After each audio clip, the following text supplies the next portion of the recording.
Out of nowhere, China suddenly declares it will no longer import liquefied natural gas from the United States. No warning, no negotiations, just an immediate freeze. For the United States, the world's top LNG exporter, this is a shockwave. We're talking billions in lost trade.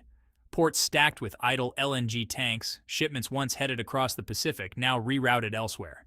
The question is obvious. What happens when the world's largest LNG buyer cuts off the world's largest supplier? And here's the twist. China isn't redirecting this supply to itself. Instead, it opens the door for Australia, a U.S. ally, to step in. Why would China do that?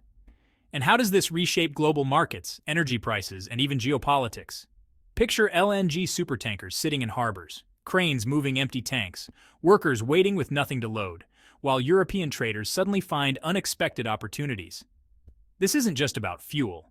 It's about global economics, trade maneuvering, and international power plays.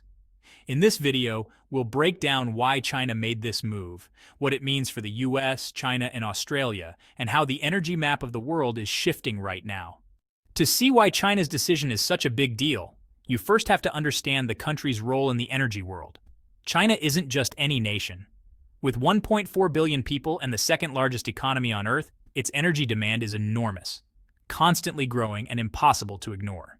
In 2024 alone, China imported 132 million tons of natural gas, paying more than $63 billion, more than the GDP of some countries.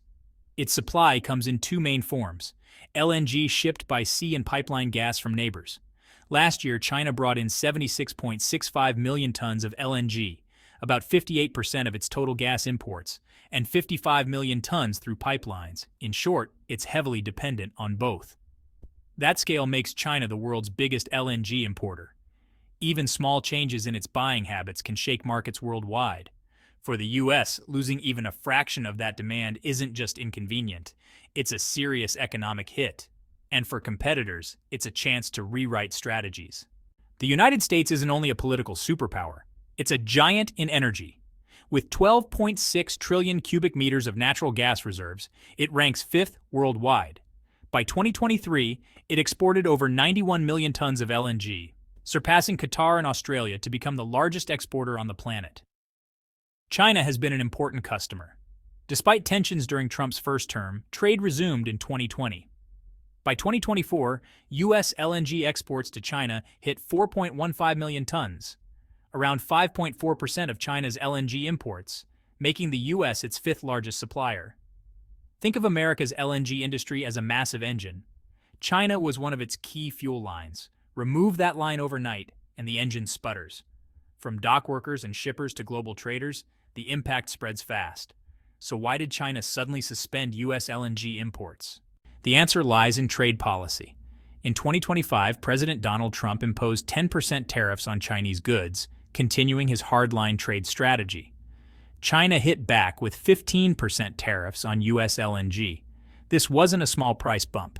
It pushed U.S. LNG costs for China up by about 23%, making American shipments far less attractive.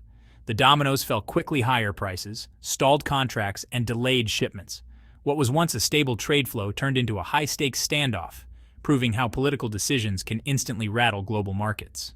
Then came the decisive move. Early in 2025, China froze all U.S. LNG imports. But the cargoes didn't sit idle.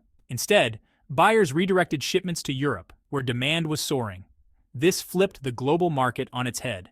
U.S. exporters lost millions in revenue, Europe suddenly gained supply, and traders everywhere scrambled. Imagine massive LNG carriers changing course mid-journey, European ports unloading gas meant for Asia, U.S. docks filling with unused tanks. Prices shifted, schedules collapsed, and the energy trade became less about supply and more about strategy. With the U.S. cut out, Australia wasted no time stepping in. In March 2025, Woodside Energy signed a 15-year deal with China Resources Gas. Starting in 2027, it will supply 600,000 tons of LNG annually. This isn't a temporary patch. It's a long-term foothold in the world's biggest energy market. And Australia holds two big advantages. Its LNG is about 20% cheaper than America's, and shipping times are 10 days shorter. In energy, those differences are huge. While the U.S. lost ground, Australia gained it, proving how timing and agility can turn disruption into opportunity. So why would China hand such a large market share to Australia, a close US ally? Because China plays the diversification game. It doesn't rely on one supplier. Its LNG comes from a mix of countries: Australia, Qatar, Malaysia, Russia, Indonesia, and Papua New Guinea. By spreading its imports across different partners, China insulates itself from political pressure. If one supplier falters, another fills the gap. Its energy strategy as national security. This kind of diversity weakens any one supplier's bargaining power and helps China secure a steady energy supply, even if tensions rise with another partner. Timing is also important. The Woodside deal begins in 2027, right when the China-Russia East Line pipeline is fully online. That pipeline will provide a major new stream of natural gas, further reducing dependence on any single source. Think of it like adding lanes to a busy highway. Even if one is blocked, traffic still moves smoothly. For China, bringing in Australia isn't risky. It's another carefully placed piece in a bigger strategy to build resilience and flexibility into its energy system. China's approach isn't just about buying LNG from different countries. It's about creating a layered framework for energy security at the lowest possible cost. Analysts often describe it as a triple energy shield. First, there's Middle Eastern LNG. China buys liquefied natural gas from Qatar and Malaysia on the spot market to handle short-term fluctuations in demand. Second, Central Asian pipeline gas. Turkmenistan, Kazakhstan, and Uzbekistan send gas directly by pipeline.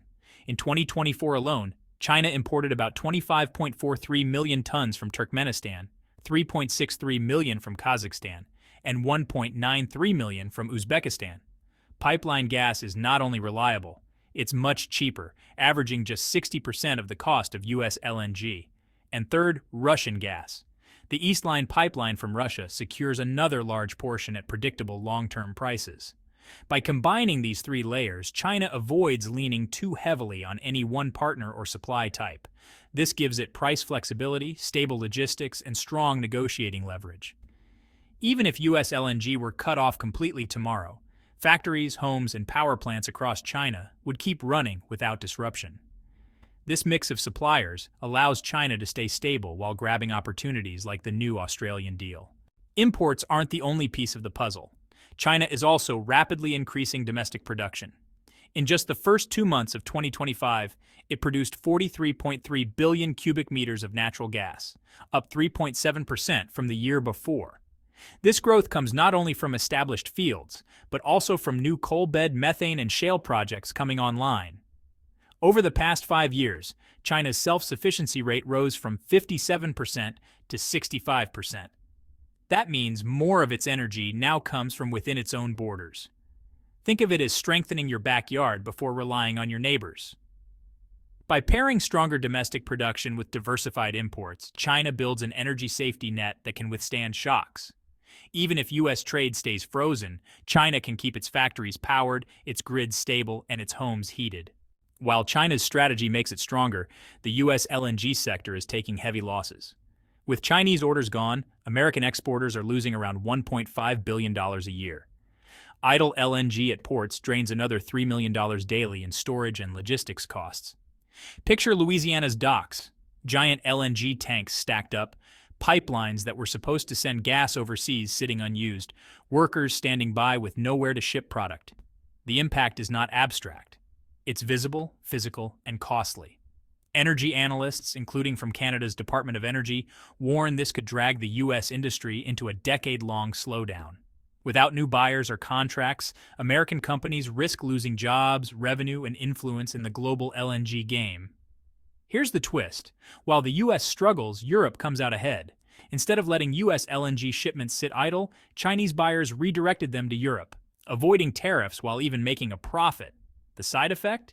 European countries suddenly had access to gas that was never intended for them, filling critical supply gaps and calming their markets. For traders, it felt like winning a jackpot they never bought a ticket for. This highlights a key truth of global trade. When big disruptions happen, someone always benefits. What was meant as U.S. pressure on China rippled outward, creating opportunities for Europe and others ready to step in. So what does this dramatic shuffle teach us? First, China has moved beyond being just a buyer. It now shapes prices, sets standards for LNG infrastructure, and influences which energy technologies gain traction worldwide. In short, it helps write the rules of the game. Second, energy doesn't work well as a trade weapon. The US may have tried to use LNG exports as leverage, but China's diversified supply, rising domestic output, and long-term deals weakened the blow. Meanwhile, Australia and Europe capitalized on the disruption. Finally, China's role will only expand. The International Energy Agency forecasts that by 2030, 35% of global LNG trade growth will come from China. The world's biggest buyer is also becoming the most powerful influencer in setting prices and alliances. Let's recap. In early 2025, China froze U.S. LNG imports, shaking the global market. The U.S. lost billions and saw its docks overflow with unused gas. Europe, meanwhile, unexpectedly gained supply, while Australia secured a long-term deal to deepen its position. China, with its diversified imports, pipeline partnerships, and rising domestic production, has only strengthened its energy security and global leverage. This wasn't just a trade fight, it was a lesson in how energy, economics, and geopolitics intertwine. The global energy game keeps shifting, and now you've seen exactly how China, the US, Australia, and Europe are playing it.